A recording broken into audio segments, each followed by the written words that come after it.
Robert Allen Slater, born 1943 in Sydney, retired in 1996 as a brigadier.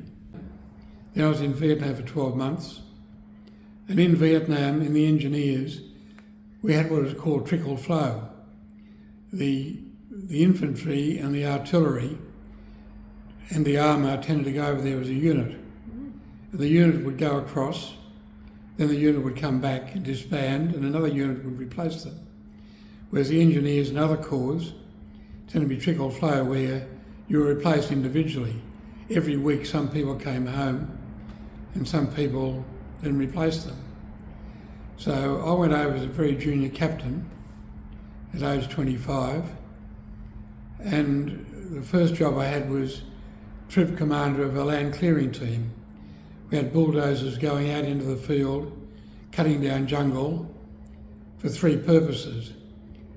One, to allow, when the infantry found pockets of Viet Cong, it allowed the Armoured Corps to get in there very quickly through these swathes that we cut down. Another purpose was, if the infantry went into the bits of jungle that were left and flushed Viet Cong out, the gunships could go along these cut down swathes, so they were out in the open and they could get them. The third thing was, because so many of the villages were in the middle of the jungle and needed to be relocated because the Viet Cong used to get in there to try and control them, then we cut these swathes so that our civil affairs unit could go and help relocate these villages into areas that they could farm. So I had that for a couple of months. Then I was replaced by another more junior officer who came in, and I became the works officer for Nui Dat. So in that time we were building hutted accommodation, we built a helipad, we were reticulating water, reticulating electricity, and we also had to build a diversion road around Nui Dat. Because when Nui Dat, the forward base, was first built, the main road went through the middle of it, which is not very good for command and control. So we built a fairly major road around Nui Dat so that all the civilian traffic could bypass us. And after that, I was there for a couple of months. I went down to Vung Tau as the squadron's construction officer, which meant I oversaw the works for the whole squadron. And in that, we also built the first Australian field hospital in Vung Tau, complete with triage, operating rooms, air conditioning, and also septic tank toilets, because most of the toilets up there were just deep hole in the sandbelts. During that time, I also got very involved with some local communities. I used to at night go into the local high school and teach English, and I got involved with the local Buddhist temple community? It was a temple come orphanage. And they had so many orphans during the war that they had to expand. And the only way they could expand was their next door swamp. So we agreed to fill the swamp in with sand and compact it so that they could build an extension to their orphanage. And that was an exciting little project. Wow. So it was very busy. Then, with 5 months to go before I was due to come home, the second in command left, and by that time I was one of the more senior captains there. So I became second in command of the squadron of 450 men. So that was all the administrative side. So I was responsible for all the personal matters within the squadron. That was a good learning experience because we had, as well as people over there having their own problems, a lot of these young national servicemen were getting letters from all the activists back here telling them they should go AWOL, trying to activate them while they were on active service. And these guys got quite distressed because, of course, there was a lag. There were no mobile phones. It was all by mail, and the lag was many days. So they'd get a letter that was written days ago that was calling them for prompt action, which they just couldn't do. So a lot of it was welfare. Well, it sounds like you could have many stories about those 400 people under your command during that time. So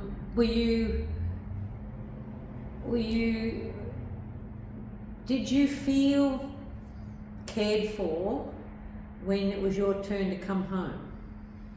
Oh yes.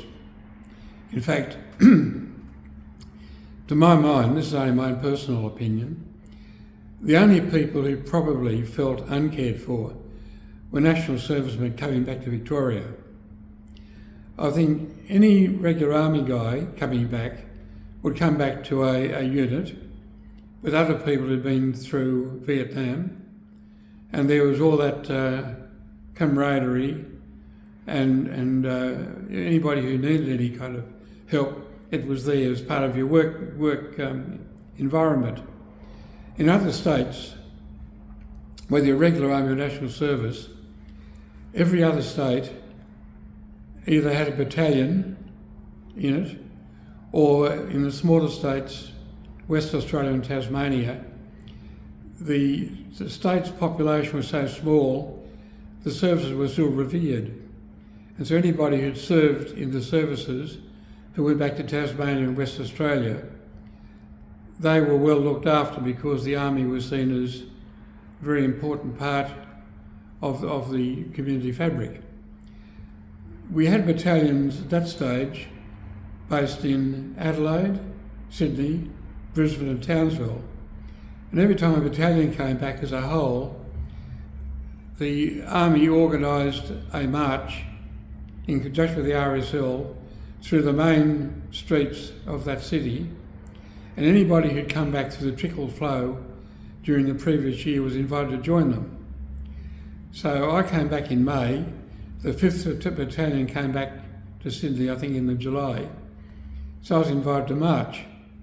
And it's still, I get shivers up my spine thinking back to those days, marching through Sydney, and the crowds were as big as any Anzac Day has ever been, all cheering.